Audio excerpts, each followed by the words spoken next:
الفيلم بيبدأ مع ليفون وهو بيصحى مفزوع على صوت المنبه، ومن شكله كده باين إنه كان نايم في عربيته طول الليل. يقوم كده ويلم نفسه ويروح على شغله في موقع البناء، وده المكان اللي هو فيه كبير العمال. واحد من الصنايعية بيديله حاجة يفطر بيها عشان هو غالبا عايش لوحده وحياته مش مستقرة، ومع كده بيحاول يشجع الرجالة ويحمسهم عشان اليوم هيبقى طويل والتسليم قرب. بعدها بيعدي على صاحب الشركة جو جارسيا اللي ماسك الشغل هو ومراته وبنته جيني. جيني مسؤولة عن الحسابات وقريبة جدا من ليفون، وبتعامله كأنه أخوها الكبير عشان هو جدع ومخلص. وهو ماشي بيلاقي شوية ناس ماسكين واحد من العمال بتوعه عشان فلوس، فيقرب منهم بهدوء ويطلب يسيبوه، لكن لما يطنشوه يدخل فيهم شمال ويمين ويديهم علقة محترمة تخليهم ما يقربوش تاني. بعدها بشوية جيني بتيجي تهزر معاه وتطلب منه يعلمها الحركات اللي عملها. ومع آخر اليوم ليفون بيروح ياخد بنته ميري من عند جدها. هنا بقى بنعرف إنه كان ضابط في الجيش ومراته ماتت بسبب الاكتئاب، والمحكمة حكمت إن الجد هو اللي ياخد الحضانة لأن ليفون حالته ما كانتش تسمح. وبرغم إن بينهم شد وجذب بياخد بنته ويقضوا وقت حلو سوا، ويديها صورة ليها وهي صغيرة مع أمها، ويأكد لها إنه بيحبها ومش هيسيبها. بعد كده بيروح للمحامي عشان يشوف موضوع الحضانة وصل لإيه، فيعرف إن موقفه ضعيف عشان كان بيعاني من صدمة بعد ما ساب الجيش. وكمان بنفهم إن الجد شايل منه وبيعتبره سبب اللي حصل لبنته. ساعتها ليفون يقرر يظبط دنيته شوية، فيسيب العربية ويأجر أوضة بسيطة في فندق ينام فيها. المشهد ينقلنا بقى لملهى ليلي، في ناس شكلهم مش تمام وبيصوروا البنات بطريقة مريبة. في نفس الوقت جيني بتوصل مع صحابها عشان يسهروا، تحجز مكان وتقعد، لكن نلاحظ إن البارمان بيتواصل مع نفس الناس المشبوهة.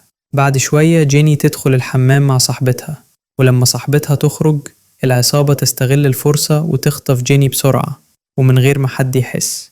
بعد يومين ليفون بيرجع الشغل بعد ما جو كلمه، ويلاقي الشرطة موجودة. جو ومراته قلقانين جدا عشان جيني مختفية بقالها يومين، والشرطة مش واخدة الموضوع بجدية. يطلبوا من ليفون يساعدهم لأنه كان ضابط قبل كده، لكنه في الأول بيرفض عشان خايف أي حاجة تأثر على فرصته يرجع بنته. يروح بعدها يقابل صاحبه القديم جاني من أيام الجيش ويحكي له كل اللي حصل.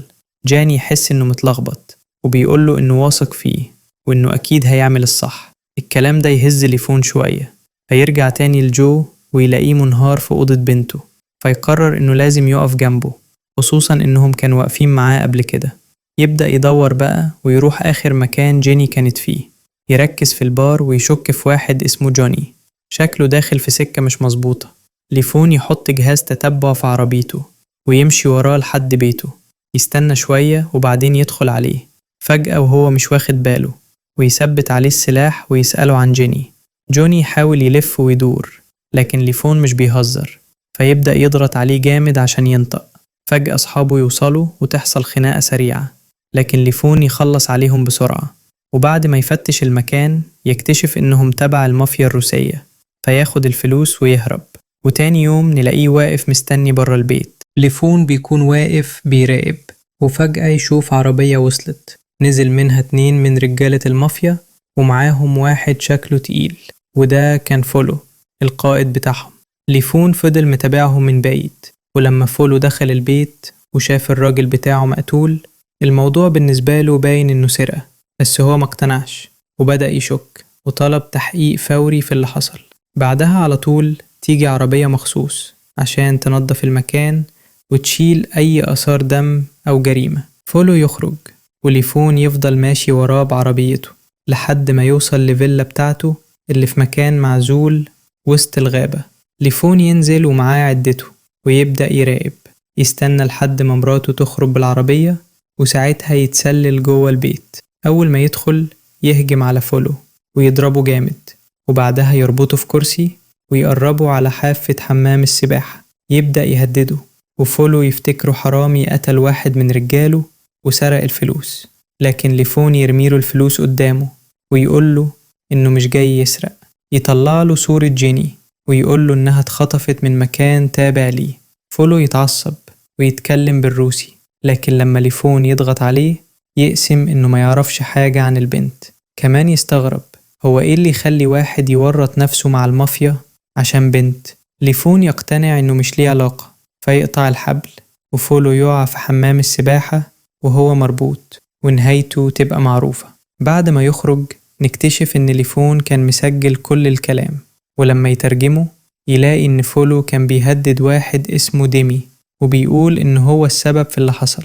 بعدها على طول يوصل سايمون كراشينكو كبير المافيا ومعاه ولاده، يتصدم إن حد اتجرأ يقتل واحد مهم زي فولو، وهنا نعرف إن ديمي يبقى ابنه، وإن علاقتهم كانت دايما متوترة، وكمان إن فولو ما كانش ليه علاقة بعمليات خطف البنات اللي ديمي شغال فيها. سايمون يطلب يجيبوا اللي عمل كده، خصوصا إن شكله باين في الكاميرات. في نفس الوقت نشوف جيني وهي في حالة صعبة جدا، والبنت اللي كانت مشاركة في خطفها تقول لها إنها هتتسلم لزبون قريب، وهنا نفهم إن شغل ديمي أساسه خطف البنات وبيعهم لأعلى سعر. ليفون بقى يبدأ يدور على ديمي، فيكلم واحد صاحبه قديم شغال في مكافحة المخدرات ويسأله عليه. صاحبه يقوله إنه تبع المافيا الروسية وناس خطر جدا، ولو عايز يوصله يروح بار اسمه هايت لأن الناس هناك ليهم تعامل معاه.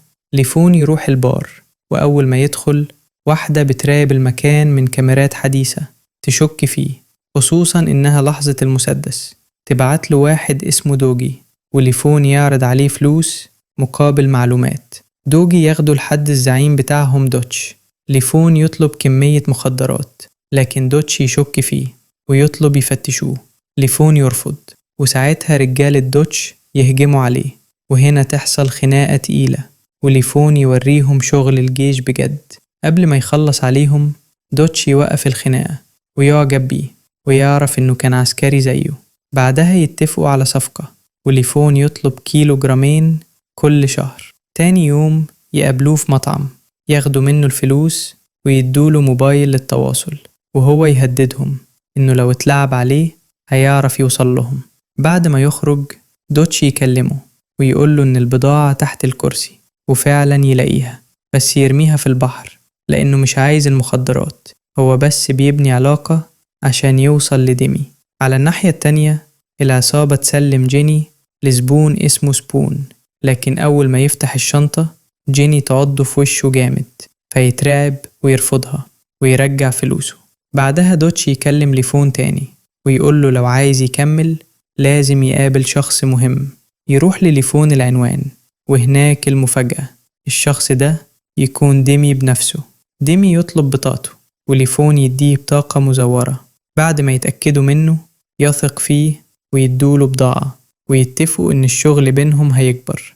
ليفون يرجع ويراجع صور اتخذت يوم خطف جيني، ويلاحظ إن في شخص بيظهر في كل الصور، نفس الشخص اللي خطفها.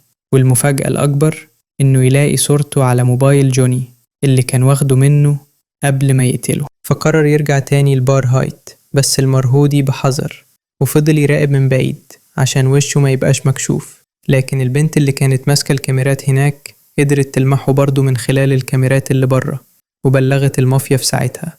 في ثواني رجالة المافيا وصلوا وكانوا مستنيينه، فليفون ما ضيعش وقت، خطف موتوسيكل وجرى، وبدأت مطاردة نار يضربوا عليه وهو بيهرب وسط الشوارع لحد ما دخل الغابة.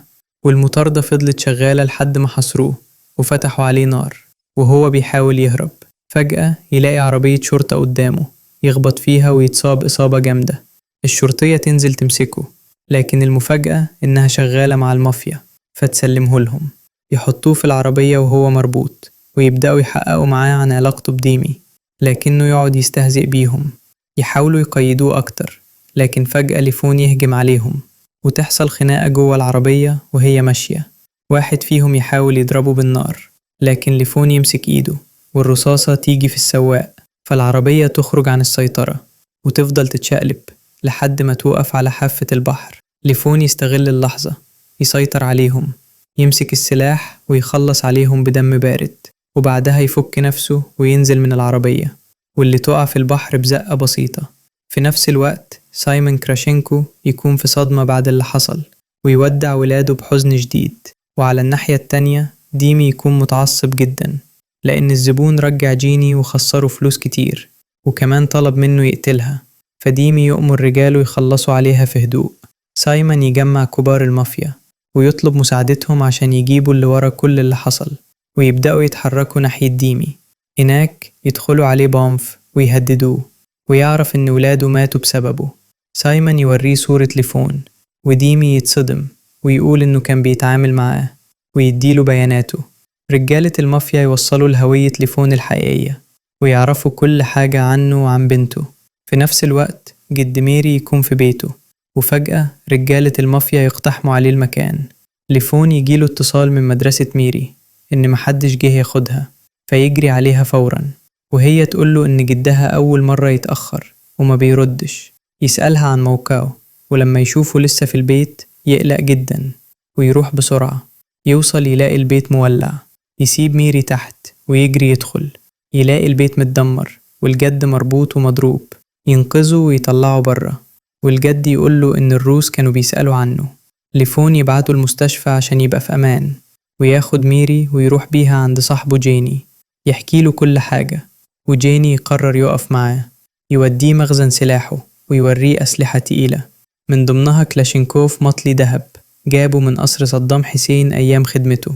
ليفون يختار اللي محتاجه ويسيب ميري عندهم يومين، وهي تقوله إنها خايفة تخسره زي ما خسرت أمها. في نفس الوقت جيني تكون في العربية ورايحين يقتلوها. البنت اللي معاهم تفضل تهددها، لكن فجأة جيني تصور وتهاجمها والعربية تعمل حادثة. جيني تستغل الفرصة وتهرب في الغابة، وهم يجروا وراها، لكنها تفلت وتوصل للطريق وتلاقي عربية شرطة. لكن المصيبة نفس الشرطية الفاسدة ترجعها تاني للعصابة، لكن حظها حلو شوية لأن الزبون اللي عضته يغير رأيه ويطلبها تاني. في الوقت ده ليفون يجهز نفسه ويبدأ يهاجم مكان ديمي. يدخل ويصطاد الحراس واحد واحد لحد ما يخلص عليهم. يوصل لديمي اللي يمسك واحدة ويهدد بيها، لكن ليفون يضربه في إيده ويحرره.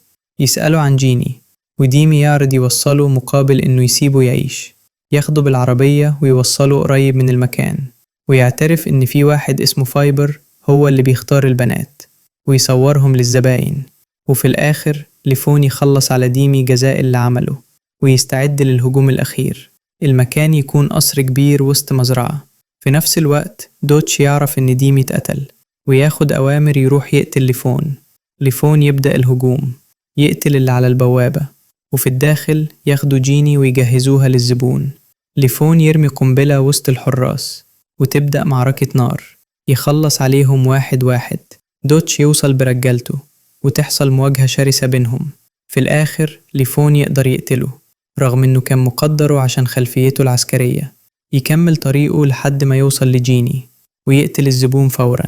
فايبر يضرب عليه، لكن ليفون يهاجمه ويقضي عليه، وفي نفس الوقت جيني تدافع عن نفسها وتقتل اللي معاها. ليفون يفكها، لكن سايمون يوصل برجالته ويبدأ ضرب نار عنيف. ليفون ياخد ساتر ويستخدم ذكائه، يخترق الكاميرات ويصطادهم واحد واحد ويرمي قنابل لحد ما يخلص عليهم. في الآخر يهرب هو وجيني بالموتوسيكل، وسايمون يقف عاجز. يتصل برئيس أكبر منه، والراجل يحذره إنه ما يقربش من الموضوع تاني. وفي النهاية ليفون يرجع جيني لأهلها زي ما وعد، والفرحة تبقى كبيرة جدا، وهو يمشي في هدوء ويروح يطمن على بنته ميري، ويبقى مرتاح إنه قدر يعدي الأسبوع الصعب ده وينقذ كل حاجة. وهنا الفيلم بيخلص. ما تنساش تعمل لايك وتشترك في القناة. بس كده، سلام.